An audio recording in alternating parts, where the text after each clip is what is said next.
Welcome back to another episode of Let's Go Streaking. Today is August 18th, and we had a lot of great baseball action yesterday. Tim Anderson hit 2 home runs, Pete Alonso, Robbie Cano hit 2 home runs. Luis Robert had his first 2-homer game in the bigs. I think Evan White hit 2 home runs, getting going with the stick a little bit up down in LA. They were in LA. The Seager brothers played against each other for the first time. Both hit home runs. That's a lot of fun. But of course, the biggest news of the night, Fernando Tatis Jr. And the conversation should be around just how awesome he is, how he is quickly becoming the face of baseball. And there's actually a fantastic home run race going on right now. Earlier in the day, Mike Trout hit his 10th of the season. He's the first in the major leagues to 10 home runs. Then Fernando Tatis Jr., 7th inning, hits a 3-run shot off of Jesse Chavez, an absolute missile. 112 off the bat. Get out of here. Get out of here. And then 8th inning, he's up again. Bases loaded. Juan Nicasio is up. Juan Nicasio is pitching. 3-0 count. And let's see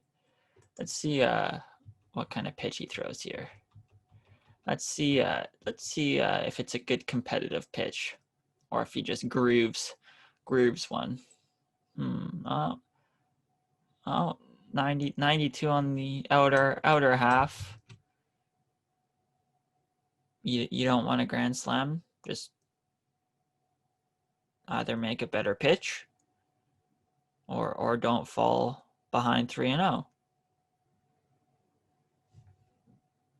What else is there to say?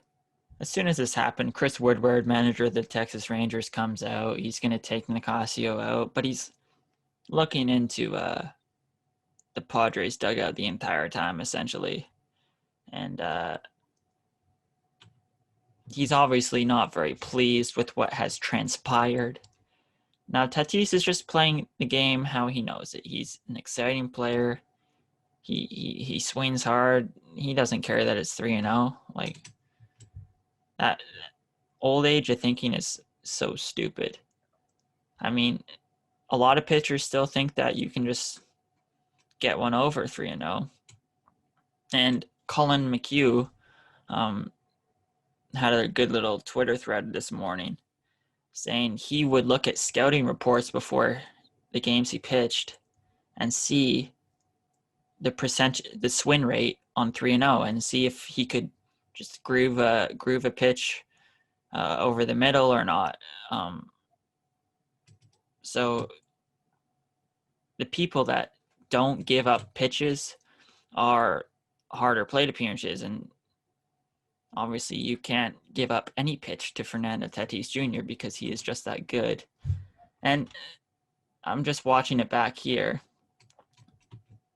Eric Hosmer, all happy and laughing when he's going back to the dugout to celebrate.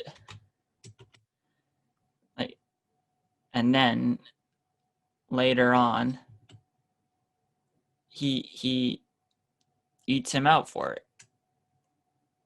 This is the first time I'm noticing that. Tatis talking to a coach or something, maybe. Hosmer gives him a little elbow tap, little pat on the head. And then later on, he just eats him out for it. And then you can see Jayce Tingler. He's trying his best not to smile because he knows Woodward is upset. And he probably knows Woodward pretty well too, because Tingler was in the Rangers organization, I believe. That's where the Padres got him. Let me see. Yeah, Tingler served as the Major League Player Development Field Coordinator for the Rangers in 2019. That's a title. That's a title. How do you become a manager off of that? Anyways. So yeah, Tingler's just trying his best not to smile because he knows that Woodward is upset. But he's fine with it. He's doing his best to like show, kind of maintain that hardball attitude, that old age attitude. But you can see that he's like trying to hold in a smile. And then, of course, we get to the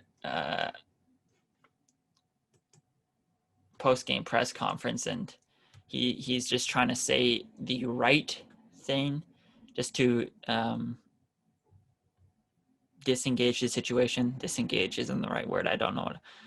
To smooth out the situation. Like he doesn't want any of his players to get hit tomorrow or today. So he's just trying to say the right things and everything. But I was still shocked that Tingler didn't have Tatis's back, especially in the public. Like, at least back your own player and not essentially force him to apologize for hitting a grand slam. It's ridiculous what this sport is, this old age mentality. You think when the Warriors were up like 17, 18, Steve Kerr tells Steph Curry he's not allowed to shoot. What are we doing here? Come on now. What are we doing? Hey,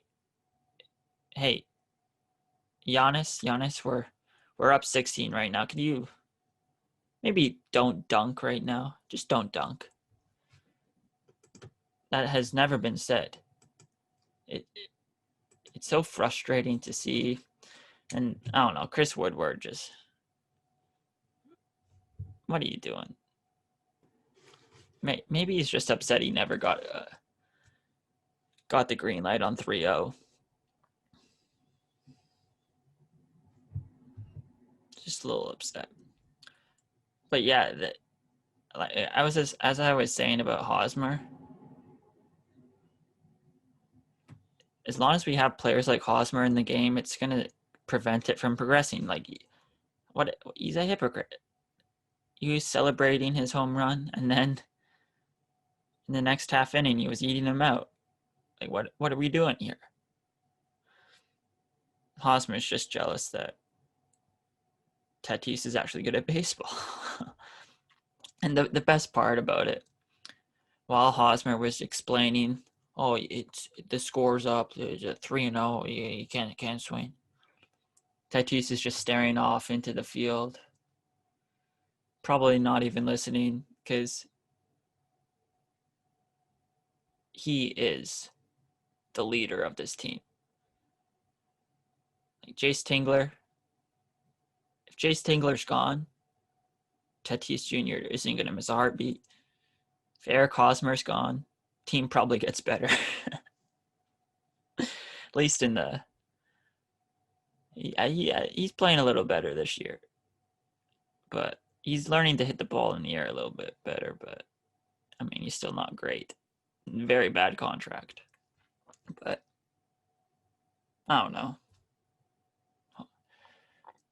Hopefully, I'm hoping that there's not any major retaliation today, because obviously you saw after the pitching, after Juan Nicasio got taken out, first pitch to Machado was behind his back. Like, and that's another thing. How does that happen and Tingler doesn't come out to defend his guys? Like, what are we doing here? Tingler lost a lot of fan support yesterday. Like, under a lot of tweets, fire Tingler. I mean, have supported your players and maybe that won't happen. All right. But more on Tatis a little later. Little streak that I'm thinking up in my head, that I'm turning up in my head. But like I said, there's a lot of 2-homer games. I think I didn't mention Luke Voigt. He hit 2. But the other thing I wanted to talk about today, I don't have time to go through everything, unfortunately. But So I was doing game 1 of the Cardinals and Cubs yesterday. And there's this one aspect of the game that I thought was hilarious. I don't know. You guys probably don't even think it will be that funny. But Kwang-hyun Kim was starting for the Cardinals, which is kind of funny because his first major league appearance was a save opportunity on July 24th. Hadn't pitched in a little while because they were off for so long, but yesterday he started for the first time in his major league career. And he pitched pretty well. He got in a bit of trouble in the first, but got out of it. But the one thing that I thought was so funny is because obviously in this new age of baseball, this new COVID age of baseball, they're taking preventive measures, and one of those measures is each pitcher has their own rosin bag. And he just kept forgetting the rosin bag coming off the mound. Like the first inning showed impressive agility. Look at that. Oh, look at that cut. He could put quicker cut than Antonio Brown. Look at that. Oh, there we go. And then I kept paying attention to that. So the second inning, it looks like he forgot it. You can kind of see it at the back of the mound before the score comes up. So it looks, and then the game went to commercial before I saw he could go run back and get it. And then the third inning, monumental. He remembered it right away. End of the third inning, he picks it up. Look, he's so happy. Look at him. Oh, he's like, yes, I remembered. Hell yeah. And then gets taken out in the fourth. Remembers to obviously when a new pitcher comes in, you don't hand the ball off anymore. You have to throw it away. So he remembers to do that, but once again, forgets to take his rosin bag. But Tommy Edman, being a good teammate he is, picks him up. Look at that. Look at that toss. Like they're playing cornhole. That's the game, right? Cornhole. So, I mean, this isn't very much hard-hitting analysis, but I thought it was very amusing to watch how this progressed throughout the game. But anyways, that's about it. I don't have time to go through all the games yesterday. Got a big workout today. But actually, I wanted to mention one more thing. So, as you all know, I'm a big Cavan Biggio fan. I'm a Jayce fan, and Cavan Biggio to me is extremely underrated. So I was looking up second baseman wins above replacement since his debut, which was on May 24th, 2019. And this is the list. It goes Ketel Marte, 6.4, DJ LeMahieu, 4.9, Jonathan VR, 3.8, Max Muncy, 3.6, Ozzie Albies, 3.5, Tommy Edman, who's only played, I think, roughly 20% of his games at second base, 3.3, and Cavan Biggio, 3.1. Jose Altuve, only 2.7. Cavan Biggio has been more valuable than Jose Altuve since he made his debut. So, Cavan Biggio, top 7 second baseman. I mean, looking at that list, Ozzie Albies is considered to be like a stud. But Cavan Biggio is right there. And I just wanted to give him his due. Vladdy gets a lot of hype. Bo gets a lot of hype. But Cavan's right there with him. Right there with him. All right. Is it time for my streak? I don't even remember what was my one from last episode was. Oh, Hobie Milner. Hobie Milner strikeout. Did he get strikeout? I don't think he did. I don't think he got in the game, honestly. When did I do this last Friday? I don't think he got in the game. Let's see. August. No, 16th. You got 2 strikeouts on the 16th. Good on you, Hobie. Oh no, he gave up 2 earnies yesterday. It's not ideal. Oh well. It's not great for the Hobie Miller hype train, but we'll get by. Anyways, so today I'm picking who's gonna hit a home run. I know that's kind of basic. We've done hits. We've done reliever pitch strikeouts. We've done one other one, I forget, but today we're gonna do home runs, just a basic streak starter. And I chose this because Fernando Tatis Jr. is gonna hit a ball 600 feet today. You know, he had to apologize after the game for hitting the grand slam, and I wish he didn't. I wish he just dug his heels into it and said, "I'm apologizing for absolutely nothing," like Conor McGregor did. But um, he's mad right now. Like he said once again the right thing after the game, but he's gonna hit a bomb today. I can almost assure you of it. If you got, put some money down. Put some money down. Do it. Do it. But anyways, that's today's episode of Let's Go Streaking. Hopefully, there's a lot to talk about today in the world of sports. I know basketball had a lot of fun yesterday. That Nuggets Jazz game was a lot of fun. My Raptors took care of business in game 1 when they usually struggle in game 1s, but they didn't yesterday.